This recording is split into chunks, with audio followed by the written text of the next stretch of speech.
قائد اعظم کے متعلق بے شمار باتیں ہو سکتی ہیں۔ ایک دبلا پتلا سا شخص 23 مارچ 1940 کو سٹیج پر کھڑا انگلش زبان میں تقریر کر رہا تھا اور قرارداد پاکستان اس دن منظور ہوئی۔ ایک ان پڑھ شخص نے دوسرے سے پوچھا کہ تم جانتے ہو یہ بابا کیا کہہ رہا ہے؟ 7 سال کے مختصر عرصے میں اس دبلے پتلے شخص نے انتھک محنت کے ساتھ پاکستان بنا کر دنیا کے نقشے پر رکھ دیا اور لوگوں کو دکھا دیا۔ 23 مارچ کو جو وعدہ کیا تھا کہ پاکستان کا مطلب کیا، لا الہ الا اللہ، اس لفظ پاکستان کو تحریر کرنے والے شخص کا نام قائد اعظم محمد علی جناح ہے۔ 14 اگست 1947، اس کے بعد 11 سپٹمبر، اس کے بعد 25 دسمبر، ہر سال یہ تینوں دن ایک ہی دن میں آتے ہیں۔ تو قائد اعظم نے ایک تقریر کی تھی اور وہ تقریر یہ تھی کہ ہم پاکستان میں سود سے پاک نظام بینکاری کو رائج کرنے لگے ہیں۔ اس کے آئین کا تذکرہ تو 1400 سال پہلے قرآن مجید میں موجود ہے۔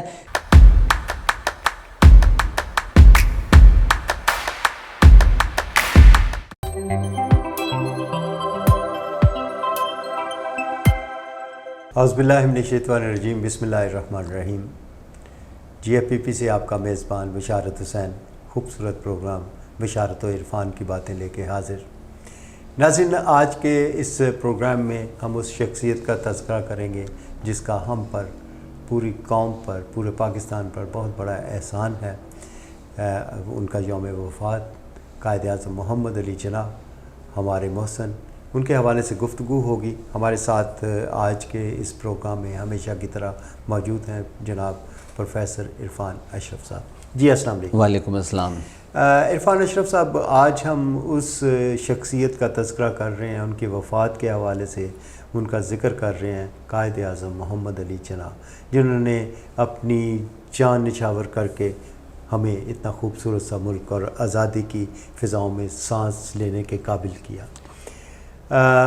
قائد ہم میں نہیں ہیں، لیکن قائد نے ہمیں جو پاکستان دیا وہ اس کے لیے آج تک کیا کچھ ہوا اور ہم کہاں پہ کھڑے ہیں اور ہمیں کہاں تک جانا ہے۔ بشارت بھائی، قائد اعظم کے متعلق بے شمار باتیں ہو سکتی ہیں، لیکن میں 1940 کی قرارداد پاکستان کا تذکرہ کرنا چاہوں گا کہ ایک دبلا پتلا سا شخص 23 مارچ 1940 کو سٹیج پر کھڑا انگلش زبان میں تقریر کر رہا تھا اور قرارداد پاکستان اس دن منظور ہوئی۔ اور ایک بدو نے دوسرے بدو سے پوچھا، ایک ان پڑھ شخص نے دوسرے سے پوچھا کہ تم جانتے ہو یہ بابا کیا کہہ رہا ہے؟ انہوں نے کہا نہیں، میں نہیں جانتا یہ کیا کہتا ہے، لیکن میں یہ ضرور جانتا ہوں کہ یہ جو کہہ رہا ہے سچ کہہ رہا ہے۔ اور سچ کی اتنی طاقت تھی کہ 23 مارچ 1940 اور اس کے بعد 7 سال کے مختصر عرصے میں اس دبلے پتلے شخص نے انتھک محنت کے ساتھ پاکستان بنا کر دنیا کے نقشے پر رکھ دیا اور لوگوں کو دکھا دیا کہ ایک ملک کیا ہوتا ہے، طاقت کیا ہوتی ہے اور اللہ کے ساتھ محبت کیا ہوتی ہے۔ اور مجھے حضرت علامہ محمد اقبال کی جواب شکوہ یاد آ گئی کہ جس میں شکوہ میں بے شمار شکوے کیے اور اس میں شکوہ کرتے کرتے جب جواب شکوہ کی بات آئی تو آخری بات علامہ محمد اقبال نے یہ کی محمد سے وفا تو نے تو ہم تیرے ہیں، یہ جہاں چیز ہے کیا لوح و قلم تیرے ہیں۔ تو جب آپ محمد صلی اللہ علیہ وآلہ وسلم سے وفا کرنے کا وعدہ کرتے ہیں تو اللہ کریم نے 23 مارچ کو جو وعدہ کیا تھا کہ پاکستان کا مطلب کیا، لا الہ الا اللہ، اور اس وعدے کی بدولت مسلمانہ نے ہند کے ہاتھ میں لوح بھی تھما دی، قلم بھی پکڑا دیا اور کہا اس پر اپنی تقدیر خود لکھ لو۔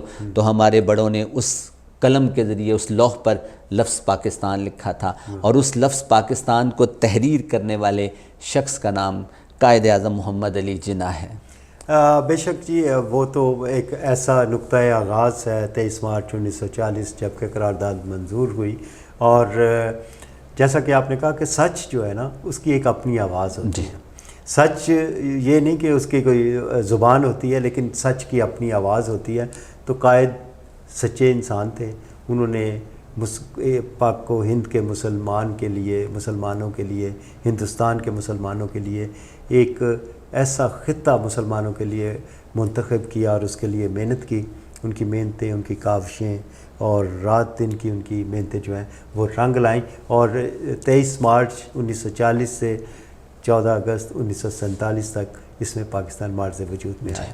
قائد کی شخصیت کے حوالے سے اور کیا کہیں گے؟ قائد اعظم کی تاریخ پیدائش، آپ کی تاریخ وفات اور 14 اگست، یہ بڑا میجیکل ایک نمبر ہے، اور اس میں ایک بڑا کرشمہ ہے، بڑا معجزہ ہے، بڑا راز ہے۔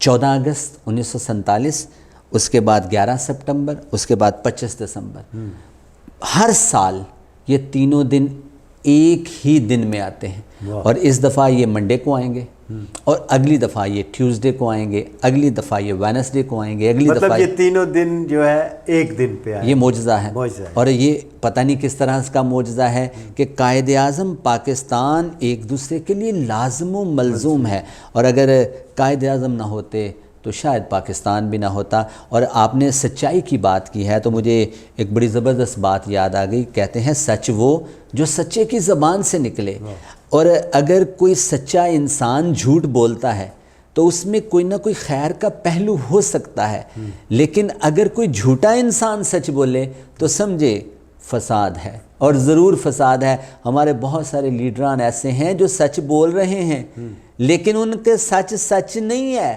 اس کے پیچھے کوئی نہ کوئی ضرور فساد چھپا ہوا ہے۔ لیکن کوئی ایسا سچا، وہ اگر جھوٹ بولے گا تو اس میں خیر مصلحت ہوگی، اور وہ کسی بڑی تباہی سے بچانے کے لیے وہ یہ کام کر رہا ہوگا۔ آپ کے سچ کی بات پر میں نے یہ بات عرض کر دی سر۔ تو قائد اعظم رحمۃ اللہ علیہ کی جب ہم ذکر کرتے ہیں، 14 اگست کو پاکستان معرض وجود میں آیا، اور 11 سپٹمبر 1948 میں قائد کی وفات ہو گئی۔ یہ مختصر سا ٹائم قائد نے بیماری میں بھی گزارا، بہت ساری چیزیں مینیج کرنے میں بھی گزارا، اس حوالے سے ذرا تھوڑی روشنی ڈالیے۔ بشارت بھائی، اس دوران میں بہت بڑا ایک کام قائد اعظم محمد علی جناح نے کیا۔ پہلے تو جب قائد سے کسی نے کہا کہ آپ کے پاس تو وہ لوگ ہیں جو پہلے کانگریس میں تھے، وہ پہلے پاکستان کے خلاف تھے، بلکہ اس کے بارے میں مجھے ایک اور بات یاد آ گئی، واصف علی واصف رحمۃ اللہ علیہ کی بات ہے، مفہوم بتا سکتا ہوں کہ صاحبان حال کے ذکر میں قائد اعظم کی مثال سب سے جدا ہے۔ وہ وفا کا پیکر قائد اعظم کہلانے کے لیے محنت نہیں کر رہا تھا، وہ مسلمانوں کی خدمت کے جذبے سے سرشار تھا۔ قدرت نے اس کو منظور کیا، اور جب قدرت نے اس کو منظور کر لیا، فتویٰ دینے والے فتویٰ دیتے رہے، قائد اعظم دلوں میں اتر گئے اور فتویٰ دینے والے دلوں سے اتر گئے، اور قدرت قائد کی آنکھوں میں خاک مدینہ و نجف کا سرما لگا رہی تھی۔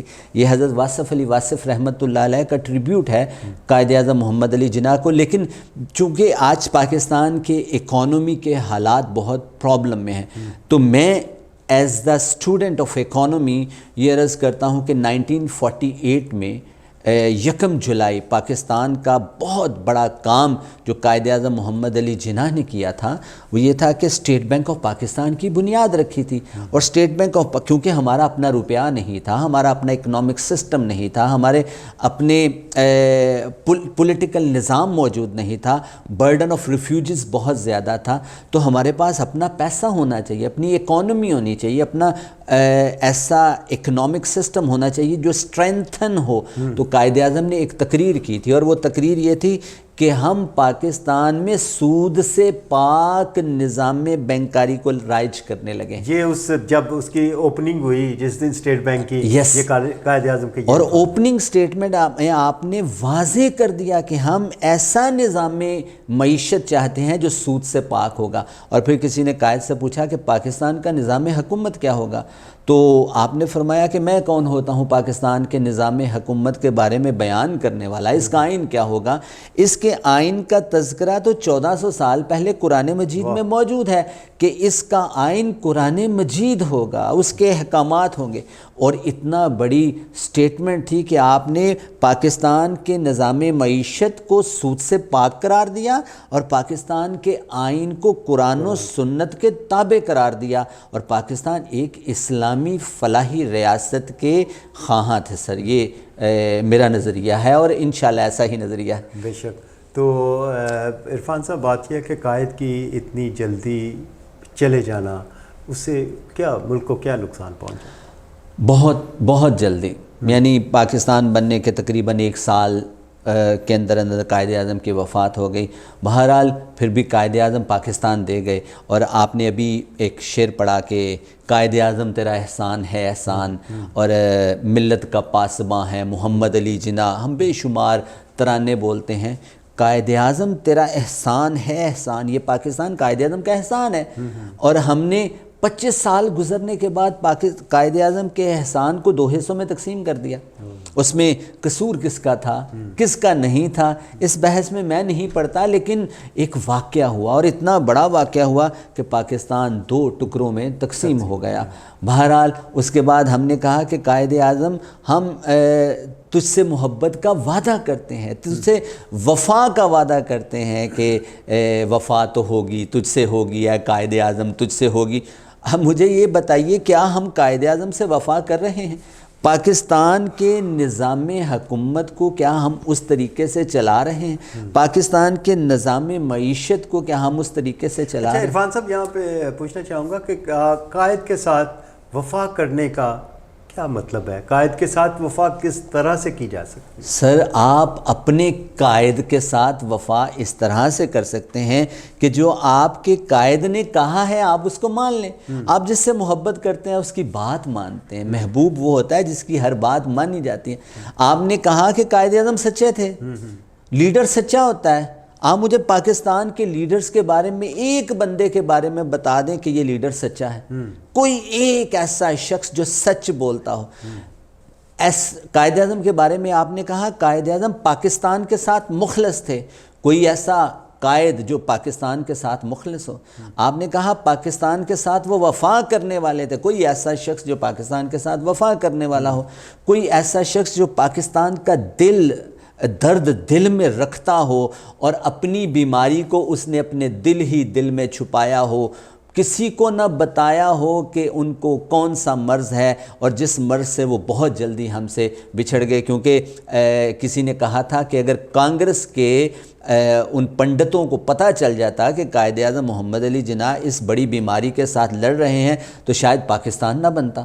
تو پاکستان بن گیا، اور پاکستان بنانے میں قائد اعظم کی وفا، ان کی سچائی، ان کی خلوص، ان کی محنت، ان کا جنون، یہ سب کچھ موجود تھا۔ مطلب یہ جبر انہوں نے اپنی جان پہ بھی یہ سہ لیا۔ اور لیڈر وہی ہوتا ہے جو زمانے کی ناہمواریوں کو اپنے اوپر سہتا ہے، اور آپ نے وہ گھونسلہ تو دیکھا ہوگا کہ جس میں ایک چڑیا اپنے بچوں کا گھونسلہ بناتی، گھونسلہ بنانے کے بعد اپنے بچوں کو اس میں بڑی محبت سے رکھتی ہے، اس کی پرورش کرتی ہے، زمانے کی ہواؤں کو اپنے سینے پر سہتی ہے۔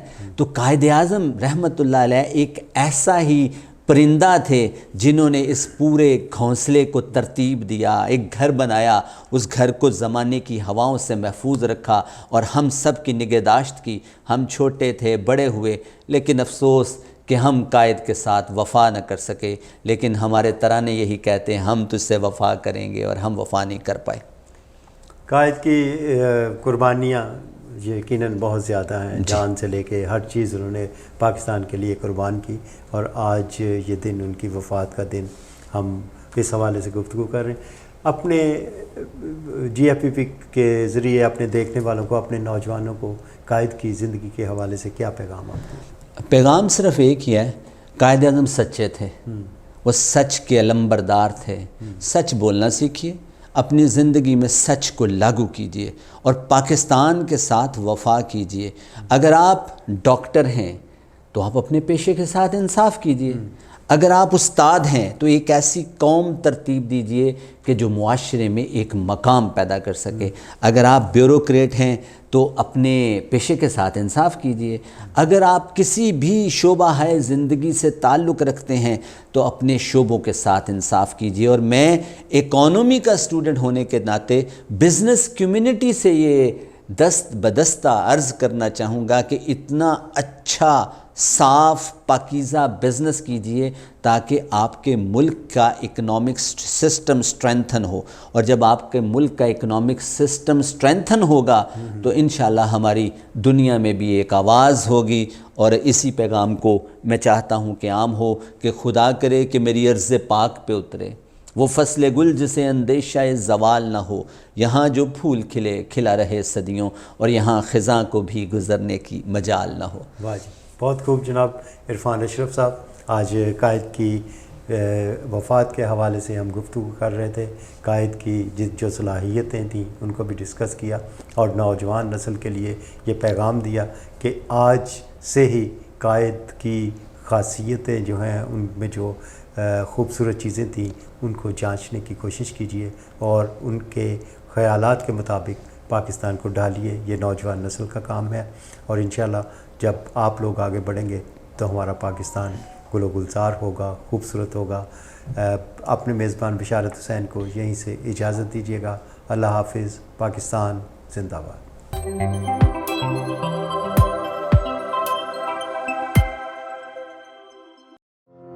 الشفا فیوچر ہاسپٹل گجرانوالہ لایا ہے آپ کے لیے state of the art laser hair removal technology. Fotona laser hair removal کی مدد سے آپ کے چہرے اور جسم کے غیر ضروری بالوں کا محض چند منٹوں میں خاتمہ کیا جا سکتا ہے۔